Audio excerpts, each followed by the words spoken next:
I'm Sanjana Iyer, I'm Editor-in-Chief of the Boar, and I'm joined here today by Adam Skrzymowski, who is running for Vice President of Societies in Warwick's SU 2026 spring elections. Thank you so much for joining us here today, Adam. Yeah, thanks for inviting me. Yeah. Absolutely. So my first question to you is, why did you decide to run for this position? So I've been doing this position for just over half a year now, and it's been honestly a fantastic experience. How to make the changes I want to see, and it's been a great opportunity to be able to make some of the smaller changes. But I think there's a lot of more like larger, big pieces of work that we need to do in societies to really make the experience better for everyone. And I think a second term would enable me to do that.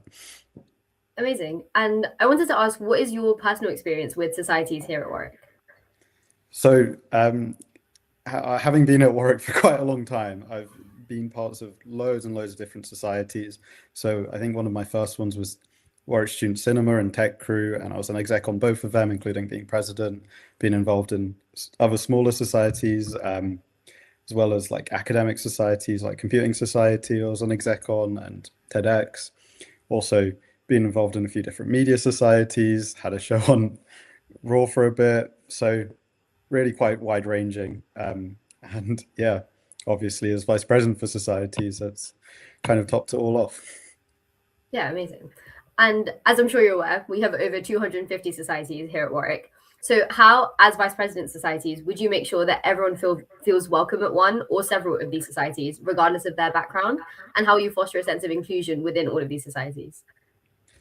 So one of the main things I would say, firstly, is that a lot of the sense of inclusion is built by the societies themselves. And as an SU, getting involved can somewhat damage that. So as an SU, I guess the role is more to facilitate and enable those societies to create that inclusive environment. Some of the more specific things that I'd like to do is sort of make sure that societies are advertising exactly how members can get involved. Currently, what can often happen is people buy a membership and that's it. Because if a society is on a group chat somewhere on the Instagram, then the member might not know. So I'd like to make sure that societies are advertising how and what they do on their SU page, and like sending emails to members so that if someone's bought a membership, they then find out what they need to do next and don't sort of get left behind. And in terms of like, regardless of what background people come into, how will you make sure that people feel like they can get involved beyond, obviously people wanting to know how to like sign up for membership is really important, but beyond that, regardless of whatever background they may come from, how can you make sure everyone feels welcome at a society? So there's sort of two parts to this. Firstly, obviously on the financial aspect, one of my main pledges is to get rid of the society's federation fee altogether.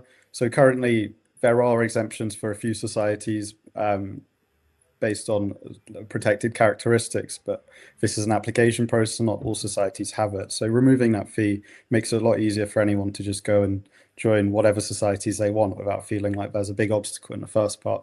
Secondly, I think there's a lot of work we can do on evolving the welfare officer role.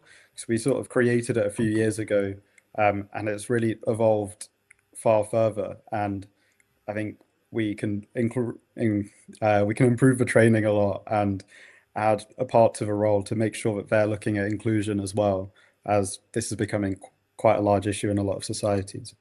So that leads us really well onto my next question, which is obviously, as you've mentioned, the Societies Federation fee has fallen, but students still feel priced out by societies, especially when it comes to paying for events, especially with the sports. How will you continue to help people feel like they are not priced out of societies and their events? So one of my main pledges actually is to introduce a participation fund. So something similar exists for sports currently. There's the VP Sports Bursary. And if you look across the sector, most SUs will have an access fund or a participation fund, which is something that I'd really love to introduce, where members can apply for some funding from the SU to cover the cost of joining a society, and also for participating in activities, going on trips, going on balls and so on, which is probably the best thing we can sort of offer to make sure no one misses out because of finances. Brilliant. And my final question is, after the Warwick Conservative scandal, which I'm sure you're very well aware of, the SU enforced mandatory anti-Semitism training for all of its club members, as well as Islamophobia training for exec members. Do you think that all clubs should be forced to do more in terms of educating their exec members in order to avoid incidents like that ever happening again?